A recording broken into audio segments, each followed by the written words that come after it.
Hoje nós vamos falar sobre a radiologia pediátrica. Eu botei aqui o demôniozinho, tá? Dando deusinho pra gente, porque tem criança que, vou te contar, é igualzinho a esse garoto aí.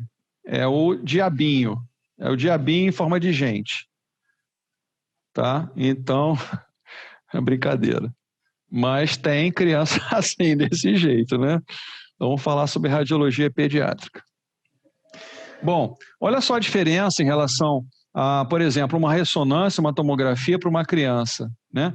Muitos sabem que a criança não consegue ficar parada muito tempo. Às vezes, até o formato do tomógrafo ou da ressonância tem que mudar um pouquinho para causar um ambiente mais agradável para essa criança. Porque deixar uma criança, às vezes de 2 anos, parada em cima de uma mesa, tem casos que tem que se dar até anestesia, tá? Fazer o exame todo anestesiado da criança. Então, as fraturas na criança têm rápida consolidação e grande capacidade de remodelação, né? Nós vimos numa aula falando sobre a remodelação óssea, ou seja, a função dos osteoblastos e dos osteoclastos, na remontagem desse osso. Isso acontece diariamente no nosso corpo.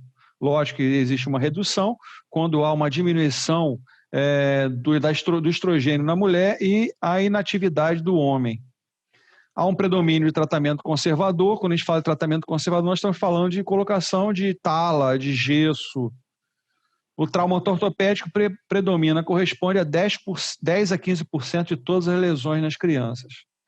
Principalmente quando às vezes o pai ou a mãe, ou alguém da família, pega a criança pelo braço e levanta. E com, às vezes, de uma força absurda, né, para levantar a criança. E às vezes causa ali uma fratura, que é chamada de fratura em galho verde, que é uma fratura que racha o osso, mas não quebra totalmente ele. Regiões anatômicas de predomínio de fraturas em criança, o rádio, ou menos comuns no úmero, na clavícula, na tíbia e no fião. É muito comum a fratura em galho verde no osso rádio.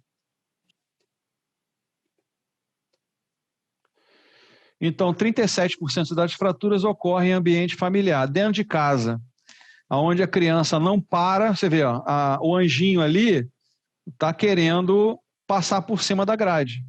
E às vezes isso aqui não é nenhum meio de reter essa criança. E ele cai, escorrega, cai do outro lado, já viu a consequência que vem. 20% acontece em ambiente escolar, às vezes pelo descuido dos profissionais que estão ao redor dessa criança. Os ossos na criança são mais elásticos, têm mais mobilidade, são menos resistentes às forças de tração e de angulação, os movimentos rotacionais principalmente. As lesões nas placas epifisárias, ou seja, nas regiões de crescimento, corresponde a cerca de 15% das lesões esqueléticas na criança. Vocês conhecem a doença chamada doença de Osgood-Schlatter? Doença de Osgood-Schlatter. Quem conhece essa doença? Doença de Osgood-Schlatter. Alguém conhece essa doença? E se eu disser que é a doença do crescimento, vocês conhecem? Nunca ouvi falar. Nunca ouviu falar? Não? Nunca leu sobre uma criança que reclama de dores abaixo do joelho quando pratica esporte? Não. É comum, tá? Entre 10 e 13 anos de idade, como ainda está no processo de crescimento esse osso, ali causa uma compressão, né? O tendão do quadríceps começa a tracionar a tuberosidade da tíbia, causando ali o que nós chamamos de epifisite. Essa epifisite, que é uma inflamação exatamente na placa epifisária, causa dor e um aumento do tamanho exatamente na tuberosidade da tíbia, provocado por esportes de impacto. Ou seja, handebol, vôlei, basquete, tudo que tenha salto pode ocasionar esse tipo de comprometimento, que é a doença do crescimento, tecnicamente chamado de doença de Osgood-Schlatter.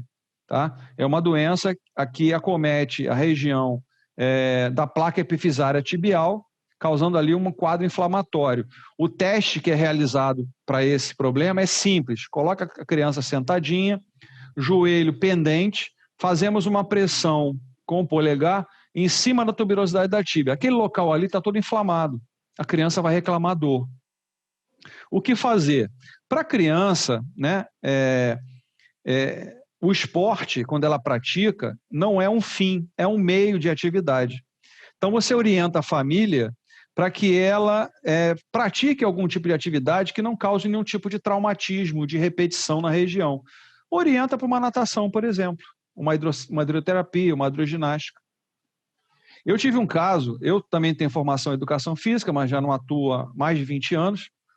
Eu trabalhava num colégio aqui na Ilha do Governador, uma associação de pais, inclusive, o colégio não tem dono, os pais são donos do colégio. Eu trabalhei nesse colégio durante 14 anos. E existia uma menina que fazia handebol comigo, e ela começou a reclamar de dores, e a mãe veio falar comigo. A mãe, olha só, hein? A mãe é traumatortopedista e não sabia o que estava acontecendo. Eu falei, doutora, dá licença um instantinho. Coloquei ela sentadinha, fiz a pressão nas duas tuberosidades, ela reclamou de dor.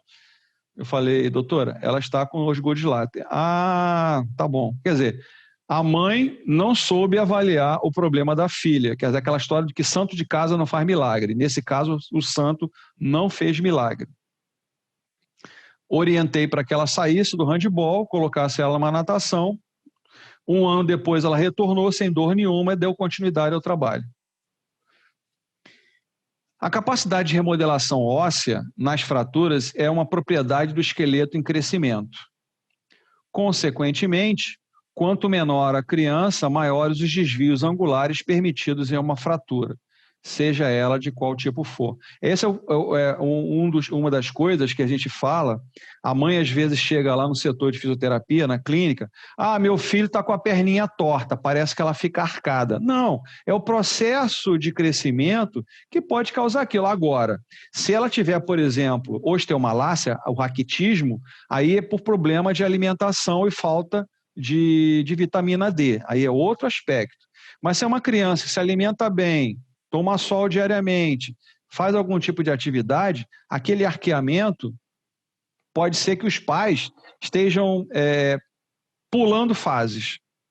Né? A criança, a gente sabe que ela senta, a criança, primeiro a criança rola, depois a criança senta, depois ela consegue ter os equilíbrios anterior, lateral e posterior. Quando você empurra ela, consegue colocar a mãozinha. Depois ela começa a postura de 4 apoios.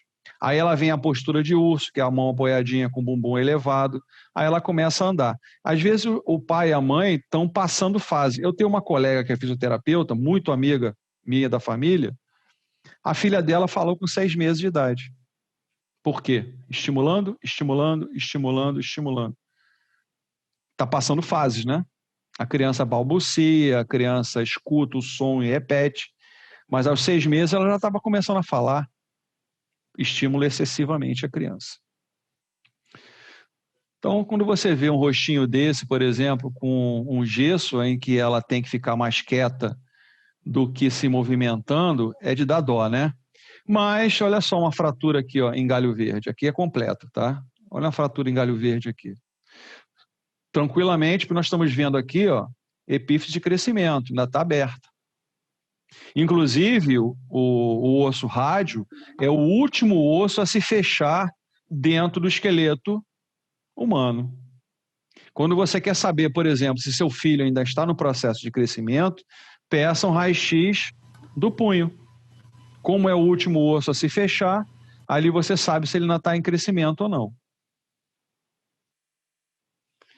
Então, na radiografia pediátrica, existe a proteção radiológica, né? A criança fica colocada dentro dessa estrutura. Imagina como é que você vai fazer um raio-x, se a criança tem que ficar parada para você radiografar, se eu não tiver algum tipo de contenção. Parece ela está fazendo ali está sendo triturada ali dentro. Parece um liquidificador que vai triturar a criança ali dentro. Mas não é, ela está sendo amparada para que consiga fazer o raio-x nessa criança. Ela não para, né? Repetição mínima na técnica, imobilização apropriada, que é o caso aqui, tempo de exposição curta, proteção gonadal, né? Você vê que essa mesa está acima da cintura dela, a região das gônadas não, nós estamos falando de gônada, estamos falando de região genital, tá? Ovários e os testículos. E a proteção dos pais também. Atenção, quando a luz vermelha, isso é um sinal, né, do setor de radiologia, quando a luz vermelha estiver acesa, a entrada está proibida. Não adianta querer vir caminhando dessa forma, querendo avançar no espaço, que não pode, você vai receber radiação. Outras placas que existem no setor, não é permitido a permanência de acompanhante na sala durante o exame radiológico, salvo quando extremamente necessário e autorizado. É o que não acontece. Geralmente tem sempre alguém do lado de alguém para fazer lá, esperando o exame, né? Acompanhante, quando houver necessidade de contenção do paciente, exija e use corretamente a vestimenta plumbífera, ou seja, plumbífera de chumbo, para a sua proteção. Também isso não acontece, tá, gente? Se ela tiver que entrar, ela tem que fazer uso também de todo meio de proteção. Você vê que a criança também usa, né, esse avental plumbífero, com bonequinho, com bichinho, para não ser aquela coisa agressiva, preta, azul escuro, né? Quietinha ela, né? Isso aqui, na verdade, é um raio-x dentário, né? Você vê que tem uma proteção de um colar, todo com chumbo, para a criança, e está protegendo principalmente a glândula tireoide e as paratireoides, tá? Para não causar nenhum comprometimento ali. Isso é feito na criança, é feito no adulto. Outra coisa importante, né? Eu já disse para vocês e repito, o raio-x, ele tem uma orientação quando se coloca uma letra ou coloca uma data, que ele fique do lado esquerdo, tá? Apesar que aqui, a gente sabe que 95% dos casos do coração estão voltados para o lado esquerdo, né? O ápice cardíaco volta-se para o lado esquerdo. E a letra L aqui está de left. Left em inglês é esquerda, né? Do lado esquerdo. Outra coisa, né? Olha só, fratura em galho verde, isso aqui não tenho dúvida. Pelo raio, pela imobilização e o osso está sendo imobilizado, aqui é o rádio, isso aqui é uma fratura em galho verde. Uma criança deve ter uns 2 anos de idade. Olha só, aqui está mostrando a fratura exatamente do terço distal do rádio, de repente a criança caiu com a mão espalmada. Está sendo colocado um parafuso aqui de contenção. Isso é meio problemático, porque esse processo de crescimento continua. Às vezes a colocação mal feita de um parafuso pode reter o crescimento de um osso. Você vê que ele está fora da articulação e a placa de crescimento aqui está totalmente íntegra. Nada ali está impedindo do crescimento. Mas esse osso está um pouquinho deslocado, por isso a colocação de um parafuso ali. Novamente, nós estamos falando da incidência. Olha só a incidência para pegar a parte inferior da arcada dentária e pegando a direção, inclusive aqui, de C1. Como existe uma sobreposição de imagem, é um local muito difícil de radiografar. Às vezes se faz dessa forma ou se faz com a boca aberta. Outra incidência, né, em perfil, a incidência póstero anterior, para observar os seios frontais e os seios esfenoidais. Aqui está cheio de secreção, inclusive. Essa prancha, chamada de prancha TAN-EN, é a prancha em fibra de vidro que é colocada à criança, ela é quase que amarrada, tá? Para fazer o exame de radiografia na criança. Tá aí, ó, fica toda apoiada. Parece uma tortura, gente, mas não tem jeito. A criança não consegue ficar parada para fazer um exame radiológico. Não tem jeito. Parece uma coisa torturante, mas isso é usado até hoje. Um bebê, inclusive, também, olha lá. Aqui está fazendo raio-x de perfil.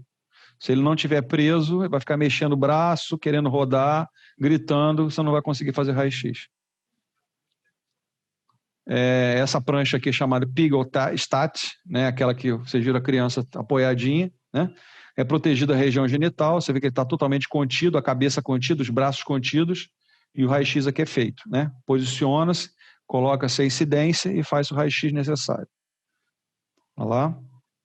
Esse vai ser em póstero anterior, você vê que a placa está na frente do corpo, né? Vai ser um PA. Outra tortura aqui para o baixinho. É chato, né? Você vê uma situação dessa aqui, é horrível. Mas é o que é utilizado, tá, gente? Não tem jeito. Aqui a visão já do raio-x nessa prancha, o Pegelstat, o raio-x de uma criança. Você vê que a diminuição da caixa torácica, inclusive, não há nenhum problema aqui observado. Outras formas de mobilização, atadura, pesos sobre o braço, são várias coisas que podem ser feitas para esse tipo de radiografia. Parece uma tortura, mas não é. Olha lá. Um raio-x de braço e antebraço. Braço fixado, já maiorzinho um pouquinho, já consegue. Às vezes a criança até dorme para fazer, né? Que estão usando até plástico, né? Aquele plástico que você envolve.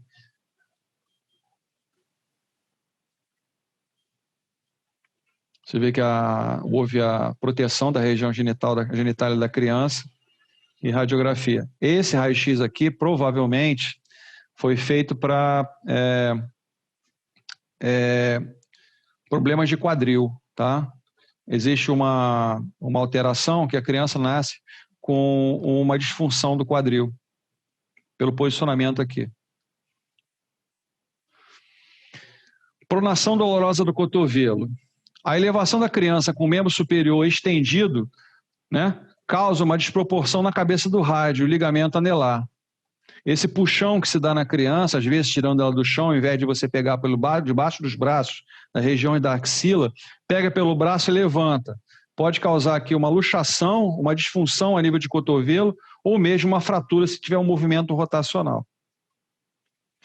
A fratura do fêmur, relacionados a traumas domiciliares, com queda de berços, por exemplo, ou mesmo a queda do colo de um parente ou dos pais. Em crianças acima de 7 anos, existe a tendência atual ao tratamento cirúrgico. Atualmente, o método de escolha serão as hastes intramedulares de titânio. Essas hastes intramedulares são até mais finas do que as hastes atuais, que são um pouco mais grossas, tá? Ela é fininha porque ela mantém, na verdade, o canal medular. Lembrando que o canal medular é uma região onde existe a medula óssea. Então, se mantém, além disso, a medula óssea. Você vê que é uma criança porque a cabeça do fêmur ainda existe um espaço, que é a região epifisária de crescimento longitudinal. E o próprio trocânter também, dá para se visualizar bem. Existe também o problema dos maus tratos na criança, né? Trauma não acidental, violência física, psicológica, sexual, negligência. Às vezes esse traumatismo causa algum tipo de fratura. Isso tem que ser denunciado pelo profissional de saúde, diretamente à polícia, e o policial que recebeu a denúncia vai tomar as medidas cabíveis contra essa agressão a uma criança. Dentro da classificação, existe a classificação de Salter-Harris. Essa classificação se refere às fraturas que comprometem a físio, ou seja, a região da placa de crescimento, em pacientes pediátricos e tem importância relacionada ao tipo de tratamento e ao prognóstico em termos de complicações. Então, existem vários tipos de fratura aqui, uma placa epifisária normal, um deslocamento da placa, uma fratura bem na região próxima à placa, sobre a placa, transversal à placa ou de compressão. Então, cada número desse é uma classificação de Salter-Harris. E dentro da classificação haverá um procedimento conservador ou cirúrgico. O primeiro caso é o alargamento da placa, o segundo caso, fragmentação da metáfise do osso, né? Metáfise é a região entre a diáfise e a epífise, ela fica intermediária, né? Aqui é a diáfise, aqui é a epífise, a metáfise fica no centro, entre uma e outra. O terceiro tipo atravessa a fise, envolve a epífise, esse é um dos mais complicados. O quarto atravessa a metáfise, a fise e a epífise, que é o 4 aqui. O 5 é um caso de compressão. E o 6, o anel pericondral.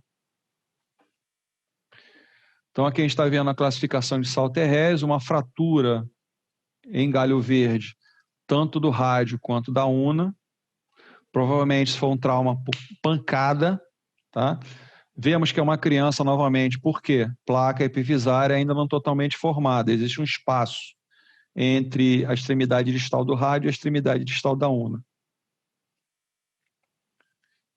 uma fratura de salto-terreno, nível 4, lá, atravessando a fise. Aqui foi uma fratura na tíbia, ok? A classificação do 2 aqui, né? Você vê que é um deslocamento do osso em relação à placa de crescimento. O tratamento. O diagnóstico precoce é fundamental. A redução deve ser feita o mais breve possível. Essa redução geralmente depende, né? Como eu falei, o grau 1 e grau 2, tratamento conservador, ou seja, a colocação de gesso ou mesmo uma tala. Grau 3 e 4, cirurgia, colocação de parafusos ou mesmo hastes. E 5, tratar as deformidades para depois ver qual procedimento realizar. Primeiro coloca-se o alinhamento, depois se parte para o cirúrgico ou conservador. Outros métodos alternativos, a tomografia computadorizada, o ultrassom não utiliza radiação ionizante, a ressonância magnética, maior tempo de exame. Esses problemas, esses tipos de exame por imagem para criança são complicadores porque devido ao problema da criança não ficar muito tempo em um local parado. Por isso que, às vezes, certos casos em crianças mais jovens, de ter que fazer até anestesia. Eu já vi casos assim, tá? Aqui outro exemplo de uma tomografia, bichinho, amarelinho, cheio de desenhozinho para criança. Alivia um pouquinho a tensão, né? Aqui um outro tipo, mais espacial, né? Vê que em alguns países até o cuidado sobre isso existe, né, gente? A humanização da saúde. Isso é um caso de humanização, quando você utiliza meios para aliviar as tensões. Olha lá, fazendo o exame, com aquele, vocês viram que parecia um barquinho. Tórax pediátrico. Casos de aspiração, brinquedos, né? As caixas de brinquedos não são à toa, que existe lá no cantinho, quando você olha embaixo, melhor para crianças na faixa etária tal a tal idade. Às vezes que tem gente que acaba comprando uma coisa para uma idade avançada para uma criança pequena. Então, às vezes a criança não sabe qual o meio de ela entender o que está acontecendo. Ela leva a boca para sentir o gosto. Às vezes ela leva a boca, achou aquilo gostosinho, pum, ela engole. Aspiração. Né? Símbolo da aspiração do mecônio, aqui é outra coisa, né? A criança acaba aspirando no momento do nascimento o mecônio, que é o líquido amniótico. A aspiração é mais comum em crianças pequenas, quando corpos estranhos são engolidos ou aspirados, para as vias aéreas até a árvore brônquica, principalmente o brônquio fonte direito, devido ao diâmetro e angulação. Olha só, engoliu aqui uma moeda. E isso vai causar o quê? Um entupimento, uma passagem de ar, causando ali uma lesão naquele pulmão. Tá?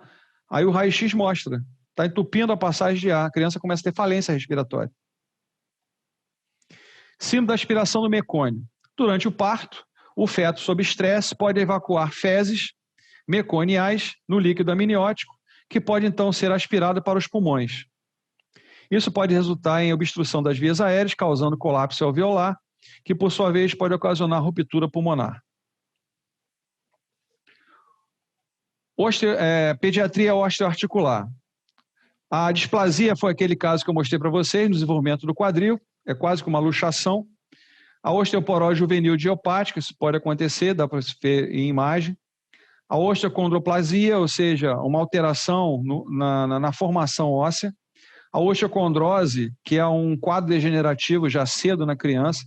A doença de Legg-Calvé-Pertz, que é a degeneração da cabeça do fêmur, principalmente.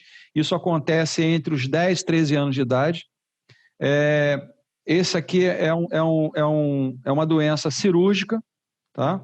A doença de Osgood-Schlatter, que nós já falamos anteriormente, que é a doença do crescimento, né? A epifisite da região tibial. E a doença óssea de Kohler. Nós vamos falar, acho que, de cada uma delas agora. A displasia do desenvolvimento do quadril é uma luxação congênita do quadril. A cabeça do fêmur é separada do acetábulo. A criança nasce assim. Tá? Existem manobras para tentar reduzir essa luxação, tá, gente? É mau posicionamento dentro do útero materno, tá? Essa displasia do quadril. Causa desconhecida, mais frequente em meninas, em pacientes nascidos de parto pélvico, a criança está sentada, e com história familiar positiva. A displasia do quadril, também conhecida como displasia congênita do quadril, é uma alteração do encaixe imperfeito entre o fêmur e a pelve, o acetábulo, o que faz com que a articulação fique mais solta e cause diminuição da mobilidade membro inferior com dismetria. Dismetria é a diferença de tamanho de um membro em relação ao outro. Olha só, uma displasia de quadril, fazendo um teste de alinhamento, ou seja, uma escanometria, é feito um raio-x de pé e você vê uma diferença. Esse membro será maior e esse membro será menor, tá? A linha do quadril normal e a linha do quadril com displasia. Esse tipo de alteração é mais comum em meninas que ficaram a maior parte da gestação na posição sentada, o que pode acabar afetando o desenvolvimento da articulação. Como avaliar? Os membros inferiores com dismetria, para ver a diferença de tamanho, faz a escanometria de pé e faz uma linha para você ver. Geralmente o quadril está desalinhado, os joelhos estão desalinhados e os pés estarão desalinhados. Menor mobilidade, flexibilidade de uma das pernas, dobras na pele, na coxa com tamanhos muito diferentes. As dobrinhas da criança ficam diferenciadas. Aqui está uma displasia, olha, o encaixe não está acontecendo, aqui está encaixado e aqui não está. Esse membro vai ser maior e esse membro vai ser menor. Esse é um dos tratamentos utilizados, que é o suspensório de Pavlik, né, que a criança vai ficar até mais ou menos o 10º mês de vida fazendo uso em abdução, porque em abdução a tendência é da cabeça do fêmur encaixar no acetábulo. Se não houver, se não acontecer a melhora do quadro com o uso do suspensório de Pavlik, cirurgia é o mais indicado, tá? O mais cedo possível, melhor. Osteoporose juvenil idiopática. Esse tipo de osteoporose, em que os ossos ficam mais frágeis e com menor densidade, ocorre em crianças e adultos jovens. Acondroplasia. A osteocondroplasia, nesse grupo de doenças hereditárias, os ossos crescem de maneira anormal, a maior parte das vezes levando nanismo ou a baixa estatura. O nanismo já é uma alteração genética, né? A pessoa, o anão, né? Que o pessoal chama nanismo. Existem então outras síndromes também, que é a síndrome de Nanon, que atinge os meninos, e a síndrome de Turner, que atinge as meninas. Eu tenho uma filha, a mais velha, que tem a síndrome de Turner, só que ela foi tratada logo no início. Logo aos 6 meses, nós detectamos o problema por algumas características, né, corporais e começamos o tratamento logo cedo. Hoje ela tem os padrões normais, já se formou em dois cursos superiores, tá? Está dentro dos padrões normais, dentro da estatura brasileira, que é 1,60 m. Se não for tratado com hormônio do crescimento, que é injetável, entre os 10 e os 15 anos de idade. Isso nós fizemos na época que ela tinha que fazer esse tratamento, e eu consegui um retorno junto à aeronáutica, tinha um desconto junto à aeronáutica. Para vocês terem uma ideia, a caixa de hormônio GH custava, é importada, ela vinha da Coreia, custava R$7.000 por mês. Eu consegui um desconto bem alto e pagava só 5% do valor, R$350. Ela tinha que tomar 1,5 ml diariamente de hormônio de crescimento. Um dia a gente injetava na coxa direita, no segundo dia era injetado a 1 centímetro abaixo da cicatriz umbilical e no outro dia voltávamos para a coxa esquerda. E assim cada dia era no local, tá? Todo dia à noite tinha que fazer a aplicação. Quem aplicava era eu, a mãe dela, fazia a aplicação do hormônio de crescimento. E hoje ela está numa situação normal. Apesar de que o problema de postura acontece. Então ela faz RPG 2 vezes por semana, faz natação para manter a postura dela melhor. Já está com 28 anos de idade, vai fazer 29 anos agora, mas está bem de saúde, graças a Deus. A acondroplasia é a forma mais comum de nanismo, com o encurtamento dos membros. Nessa condição, a formação óssea é diminuída nas placas de crescimento nos ossos longos, acarretando no encurtamento dos membros com o tamanho do tronco próximo ao normal. Aqui é um caso de uma acondroplasia, uma diminuição do tamanho dos ossos longos, o nanismo em si. Parece uma criança pequena, né? Mas é uma criança adulta. É o tipo mais comum de nanismo, em que os braços e as pernas da criança são mais curtos à proporção do comprimento do corpo. A cabeça é grande e muitas vezes o tronco é do tamanho normal.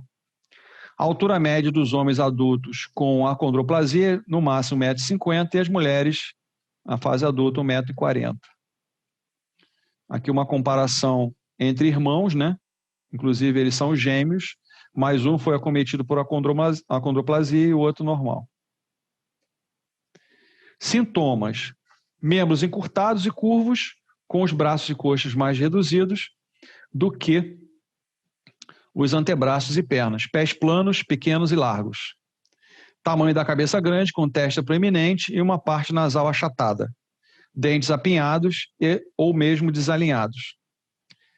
Os sintomas: parte inferior da coluna curvada, uma condição também chamada de lordose ou hiperlordose, que pode levar a cifose ou hipercifose, ou o desenvolvimento de uma corcova pequena perto dos ombros, que geralmente desaparece depois da criança começa a andar. Tônus muscular baixo e articulações soltas. Frequentes infecções no ouvido médio, que pode levar à perda auditiva. Inteligência normal. Retardos em marcos de desenvolvimento, como caminhar, que pode ocorrer entre 18 e 24 meses, até cerca de 1 ano de idade. Aqui uma visualização de uma criança pequena com acondroplasia. Tá? E você vê que a própria placa epifisária está praticamente colada já desde cedo, né? O crescimento é muito pouco. Osteocondrose. Este grupo de doença acomete primariamente as epífises ou as placas de crescimento dos ossos longos, resultando em dor, deformidade e anormalidades no crescimento. Este distúrbio causa diminuição da circulação sanguínea na cartilagem de crescimento, uma isquemia temporária que leva a uma lesão autolimitada. Os tipos de osteocondrose. A da cabeça metatarsal, chamada doença de Freiberg. A doença envolve geralmente a cabeça do segundo metatarso e a principal queixa é a dor e o inchaço na articulação, que piora com o movimento e com a atividade de impacto. O tratamento pode ser medicamentoso em estágios iniciais, mas sem fase mais avançada, a cirurgia é a solução. Osteocondrose navicular, que é a doença de Kohler, que eu falei que nós íamos conversar mais à frente. O sintoma principal é a dor na região medial do pé, que piora com apoio.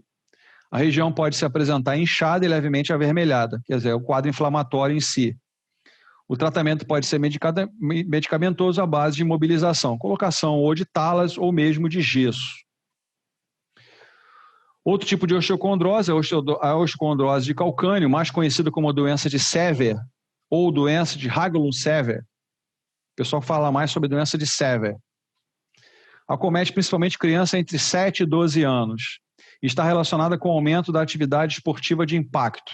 Vocês vão ver que não tem nada a ver com a do Gosgood-Latter. Sever é outro local. A principal queixa é a dor na região plantar do calcanhar. Então, esse problema da doença de Sever, ela pode ser confundida com uma fascite plantar ou mesmo um esporão de calcânio. Como é uma idade ainda muito cedo, fascite plantar e esporão de calcânio está descartado. O tratamento pode ser medicamentoso ou mesmo fisioterapêutico. Osteocondrose da base do quinto metatarso, chamada doença de Isselin. Lesão pouco comum que acomete jovens esportistas de 7 a 10 anos, causando inchaço e dor nos pés. O tratamento consiste em evitar atividade de impacto, uso de medicação analgésica, gelo e ocasionalmente mobilização temporária do pé e tornozelo, talas e gesso, ou gessos. Aqui é a doença que nós falamos agora há pouco. Doença de Legg-Pertz-Calvé, Calvé-Legg-Pertz, tá? Vocês vão escutar muito sobre isso aqui, tá? É comum. Não é uma doença incomum, é uma doença comum. Já tive 2 pacientes, inclusive uma senhora com 69 anos, que na época eles não tinham conhecimento dessa doença. Essa doença se fala de praticamente 30 anos para cá. Ela com 12 anos, o que fizeram? praticamente colaram, fizeram uma artrodese da cabeça do fêmur lá no acetábulo. Então ela andava jogando o quadril. Então fiz todo um trabalho de reforço muscular e consegui, porque era uma casa de pessoas idosas, que eu fazia um trabalho voluntário lá, eu ia 2 vezes por semana ajudar as vovós, são 32 vovós, que eu fazia alongamentos com elas pegavam sol. Já fui em 2 casas fazendo esse tipo de trabalho voluntário. E eu preparei ela e ela foi para a cirurgia, fez a artroplastia total do quadril e 1 semana depois já estava andando normal. Quer dizer, uma coisa que eu falo para vocês, toda cirurgia, se for bem feito um pré-cirúrgico, o retorno do pós-cirúrgico é muito mais rápido. Se você faz um bom trabalho antes da cirurgia e essa pessoa vai para a cirurgia, a recuperação dela é bem rápida. Do que a gente esperar depois da cirurgia e ir para o tratamento, vai ser mais prolongado. Então, a doença de Legg-Perret, Calvé-Legg-Perret, é uma condição que resulta em um crescimento anormal do quadril, cabeça e colo do fêmur, é uma degeneração dessas 2 estruturas, afetando criança entre 5 a 10 anos de idade. A cabeça do fêmur primeiro aparece achatada e depois se fragmenta. Geralmente acomete apenas um quadril e é mais comum em meninos, tá? Não é comum ser bilateral, tá? Geralmente é unilateral. Nesse caso dessa senhora foi bilateral. Vocês estão vendo aqui, ó, como é que está essa cabeça achatada e totalmente fragmentada e aqui ainda está no processo de crescimento. Causa muita dor na criança, né? 5 a 10 anos, causa muita dor e precisa de um tratamento. Veja que também o próprio acetalo tem uma desfragmentação aqui grande. Doença mais comum em crianças do sexo masculino entre 5 a 10 anos, aqui esse é outro autor que coloquei, caracterizada pela diminuição do fluxo de sangue na região do quadril durante o desenvolvimento da criança, principalmente na cabeça do fêmur. Sintomas: dificuldade para caminhar, dor constante no quadril que pode levar à incapacidade física. Pode haver dor aguda e intensa, porém isso é raro, dificultando o diagnóstico precoce. Também dificuldade para movimentar a perna, amplitude de movimento limitada com o membro inferior. Aqui outro caso, ó. Aqui normal e aqui a desfragmentação. Tá? É um quadro degenerativo já cedo. Também é uma doença, não se sabe por que acontece isso, tá? A doença de Osgood-Schlatter, que é chamada doença do crescimento. Essa condição causa a inflamação da tuberosidade da tíbia, área de inserção do tendão do quadríceps. É mais comum entre meninos de 5 e 10 anos, pode ir até os 13, já tive casos de 12 anos, e afeta geralmente apenas uma perna. Então, olha só, existe aqui um quadro inflamatório surgido aqui, o espaço compreendido, né, na região do crescimento, se você olhar numa tomografia, essa região aqui fica toda inflamada, você vê perfeitamente isso, e com o tempo, o tratamento não sendo executado, há um aumento da tuberosidade, fica um caroço, parecendo um caroço enorme ali. Também é chamada de dor do crescimento, é caracterizada por uma dor que surge na perna, no joelho, em crianças de 3, 5 a 12 anos. Olha lá, a fragmentação aqui, o quadro inflamatório, e ele aumenta de tamanho. Se acredita que a dor do crescimento seja uma consequência do crescimento ósseo mais rápido que o crescimento muscular. Você vê muito isso em meninos que têm o crescimento ósseo, que acaba se curvando um pouco, e o crescimento muscular não acompanha o crescimento ósseo. O que causa um microtraumatismo no tendão do quadríceps, que ocorre quando a criança passa um período de estirão e que cresce muito rápido. Sintomas: dor na parte da coxa, no terço distal do joelho, que é mais comum, dor nos braços próximos ao cotovelo, menos comum, e pode haver cefaleia de repetição. Olha só como é que acontece aqui a desfragmentação, esse quadro inflamatório aqui, tá? Ele cresce de tamanho. Você vê que é criança ainda, porque a região aqui do côndilo femoral ainda está em um espaço e do côndilo tibial também tem um espaço aqui ainda. Doença óssea de Köhler. Doença que causa inflamação óssea e da cartilagem do osso navicular do pé. É mais comum em meninos, começando entre 3 e 5 anos de idade e durando raramente mais de 2 anos. Então você vê que a osteocondrose navicular, existe uma diminuição de espaço, né? Ele diminui de tamanho. Aqui um quadro de osteocondrose, doença de Kohler, e aqui um osso navicular normal. Em processo de crescimento, é criança novamente. Observe sempre se existe um espaço. Se ele estiver alinhado em um espaço, é uma criança ainda, ou seja, as epífises de crescimento ainda não se fecharam. Novamente aqui, ó, uma avaliação entre o pé direito, o pé direito e o pé esquerdo. Aqui está comprimido, aqui não, nem tanto. Compressão desse osso, diminuição até de espaço, o achatamento do navicular. O sintoma mais importante da fratura é a dor imediata produzida pelo trauma, a qual se acentua com o movimento ou com a compressão da região afetada. Assim, a criança e os seus sintomas evita movimentar um membro fraturado, o que é chamado de impotência funcional. A presença de movimento ativo não afasta a possibilidade da fratura. Quando a fratura ocorre nos membros inferiores, a criança evita apoiá-los no chão ou manca, né, claudica. Em alguns casos, a deformidade é aparente após o trauma. Tá? É engraçado, às vezes, já vimos casos algumas vezes, que a criança sofre uma fratura, ela continua se movimentando e ela só vai sentir dor depois que ela para. Parece que a adrenalina está tão intensa na corrente sanguínea que ela não sente absolutamente nada. E às vezes a criança mente também, né, para você fazer um carinho nela, mas às vezes ela está com dor. O inchaço edema é comum, mas não fundamental. Especialmente em crianças com maior proporção de gordura, o edema e os hematomas podem ser mais difíceis de se visualizar. Às vezes surgem hematomas, manchas violetas na pele que representam sangramento interno. Isso, porém, não é motivo para alarme. Às vezes rompeu um vasinho só, não aconteceu nada, nenhum osso foi fraturado. Às vezes surgem hematomas na pele que representam um sangramento interno. Isso, porém, não é motivo para alarme novamente. Fratura fechada. Não há uma lesão na pele. Fratura aberta, ou chamada de exposta, há na pele uma ferida que se comunica com a fratura. Ela se expõe, ela se coloca para fora. Pode ser de qualquer dimensão, inclusive se resumindo a um ponto. Aqui é uma fratura que vai se expor, né? Uma fratura de úmero, que não é muito comum em fraturas de criança. Olha aqui a una, o rádio, desculpe, como está ainda separado. Isso não é muito comum. Esse traumatismo foi grande, provavelmente um acidente de carro, para levar a uma lesão desse tipo. Grave, inclusive. Fratura patológica. Ocorre no osso afetado com problemas prévios que o enfraquecem, como doenças congênitas, infecções e lesões benignas ou malignas. Tumores, tá? Fraturas por estresse ocorrem em ossos submetidos ao esforço contínuo, ou seja, esporte de impacto, que eu falei lá no início da aula hoje. Esporte para criança não é um fim, é um meio de atividade. Sua incidência vem se elevando devido à disseminação da prática esportiva intensa pelos jovens.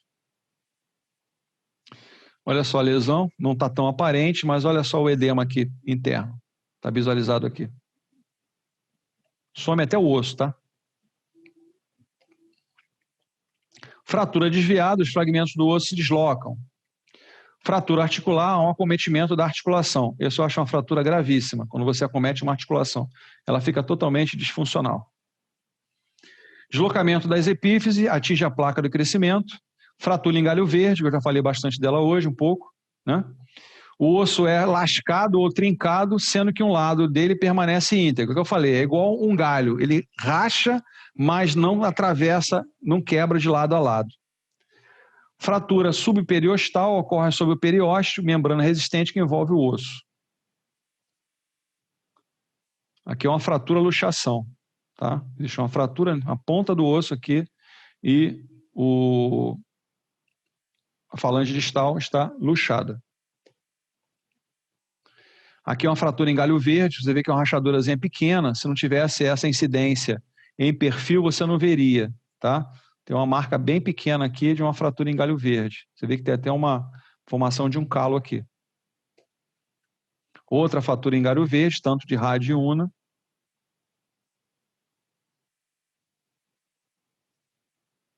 Outra fratura em galho verde.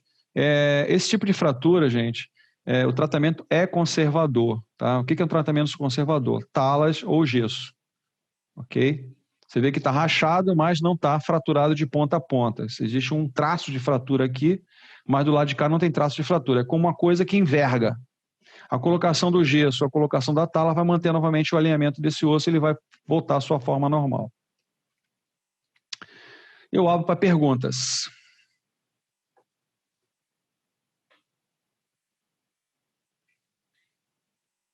Aberto a perguntas.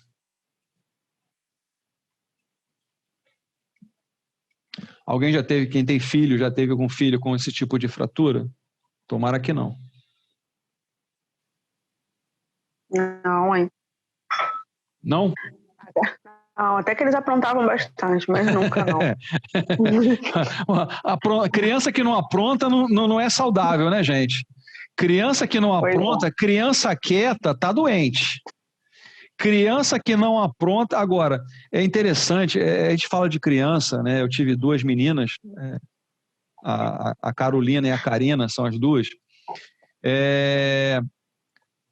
O interessante é que a Karina era quieta e a outra era uma espoleta. Mas é normal, a criança é normal. Você vê, inclusive, o que é diferente, né? Eu já vou contar uma história para vocês, né? Lá fora, nos Estados Unidos, na Disney, você vê o que é diferente o brasileiro, a criança brasileira e a criança americana, né? Não estou dizendo que as duas são erradas, não. Cada um tem sua forma de agir. O brasileiro, quando queria um negócio, rolava no chão, gritava, batia as pernas. O americano olhava para o pai e falava assim, ó, balançava a cabeça. São criações diferentes, são países diferentes, são criações diferentes. Está errado? Não. E a criança ficava do lado do pai, o pai ele levantava o olhinho e é ok, Daddy. Levantava a cabeça e atendia o pai. São criações diferentes, são países diferentes. O brasileiro rolava no chão, batia as pernas, gritava. Brasileiro. Fala, Isabelle. Tá rindo, né? Nada. É assim, não é? Pior que é. É assim mesmo, né? Eu sei porque eu vi isso toda hora. Rola no chão, quer espernear, faz um escândalo. Eu só olhava, eu só fazia assim, eu baixava, começava a espernear, eu fazia assim, botava a mão no queixo, acabou, terminou, podemos conversar. Eu não me modificava. A criança testa a gente, ela o tempo todo testa a gente. Se você abre a guarda, pronto, lascou-se. E outra coisa, infelizmente hoje, alguns profissionais, não vou falar nomes porque não vale a pena, dizem que a criança não pode dizer não. Ué, o mundo tem o sim e tem o não. Se você só diz sim, vai chegar uma hora que o não terá que ser dito e vai dar confusão. É uma criança sem limite. Você não dá limite. Você perde o limite com essa criança. Isso é um comentário meu, tá? Tem nada a ver com a aula, mas é um comentário. A criança é assim. Vocês vão ter logo a fisioterapia pediátrica, vocês vão entender um pouquinho sobre isso. Fala, Isabelle. Não, abri sem querer. Abriu sem querer. Pergunta, gente. Nenhuma pergunta sobre a radiologia das crianças, do pediatria?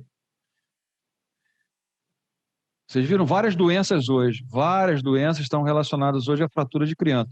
Isso acontece muito. E é penoso você ver uma criança lá com gesso, com tala. É complicado. Mas a recuperação deles é mais rápida que a gente. Estão no processo de crescimento acelerado. Então, a remodelação óssea, a formação do calo ósseo, né? Ou seja, os osteoblastos e o osteoclasto, que ajudam na remodelação do osso, atingem o osso muito mais rapidamente e voltam ao normal muito rápido. Fala, Isabelle. É uma pergunta. Aquela doença que causa no quadril da criança. Tem a displasia do quadril. O nome. Displasia de quadril. Isso. Uhum.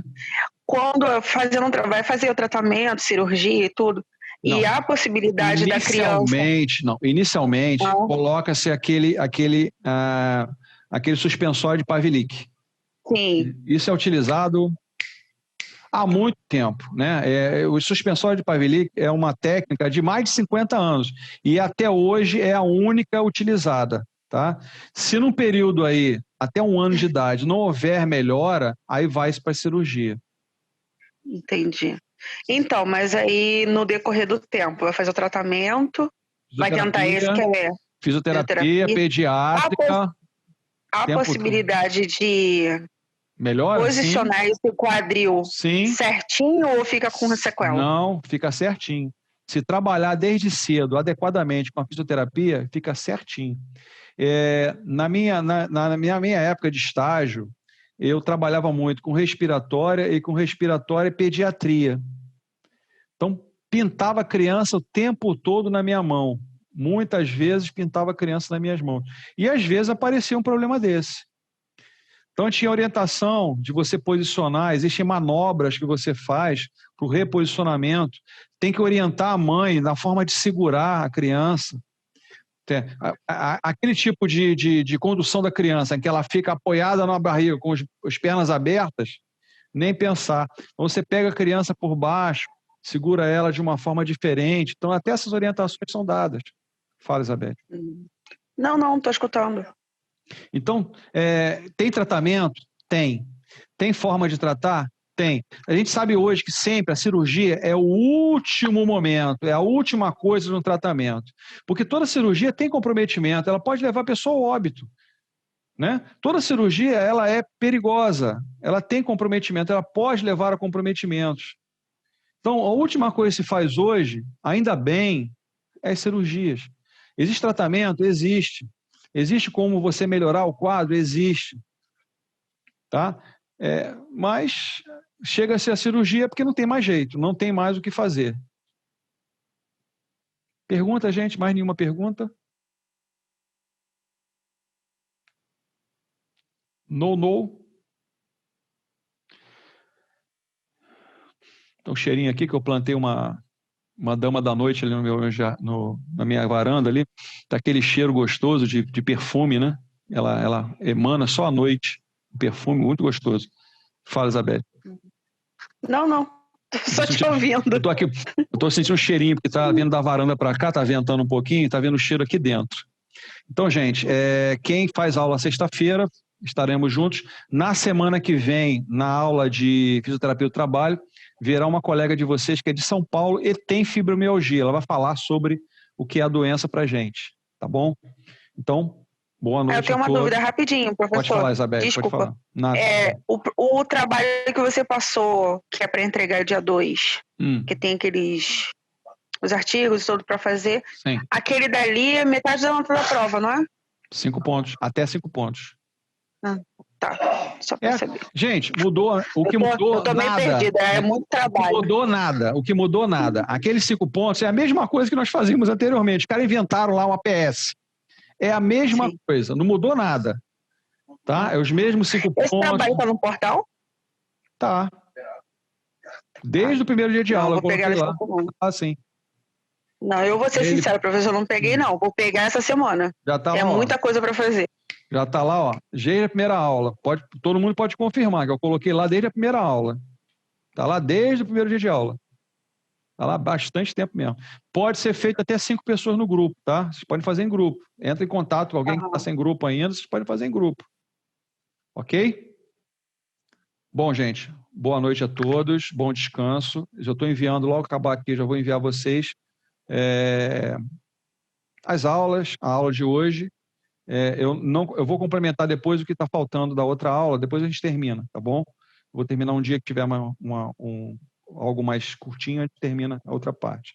E já estou enviando a vocês já, tá? Boa noite a todos. Boa noite, professor. Boa noite, professor. Boa noite. Boa noite, gente.